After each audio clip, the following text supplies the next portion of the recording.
ওয়ালাইকুম রহমতুল্লাহ। সম্মানিত ভাইরা, যাদের জিন তেল লাগবে আপনারা নেবেন। জিন তেল যে কত বড় উপকার আপনার এই রুগীর কাছ থেকে শুনেন। এই রুগীর কোমর প্রচণ্ড ব্যথা ছিল, অনেক ডাক্তারের ওষুধ খেয়েছি কিন্তু ভালো হয় নাই। আমার কাছ থেকে জিন তেল নিছে 2 দিন, আলহামদুলিল্লাহ। আপনার রুগীর কাছ থেকে শুনেন, আপনি তো আমার কাছ থেকে জিন তেল নিয়েছেন, আপনার উপকার পাইছেন। শরীরে প্রচণ্ড ব্যথা ছিল কোমরে, না? কোমরে উঠতে পারতেন না, বসতে পারতেন না। এখন জিন তেল কয়দিন দিচ্ছেন? আলহামদুলিল্লাহ, 2 দিন দিছে, আল্লাহ পাক ওনাকে ভালো করে দিছেন।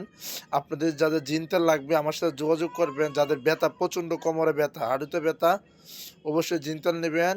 অবশ্যই আল্লাহ পাক আপনাদেরকে সুস্থ করে দিবে। তো আপনারা রুগীর কাছ থেকে শুনলেন রুগী কী বললো।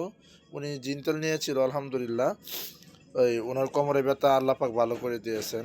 তো দেশের বাইরে দেশের ভিতর যারা আছেন আপনারা অবশ্যই জিন তেল নেবেন ইনশাল্লাহ। আশা করা যায় আল্লাহ পাক আপনাদেরকে সুস্থ করে দিবেন ইনশাআল্লাহ। তো সবাই ভালো থাকবেন, আমার জন্য দোয়া করবেন। আসসালামু আলাইকুম রহমতুল্লাহি ওয়া বারাকাতুহু।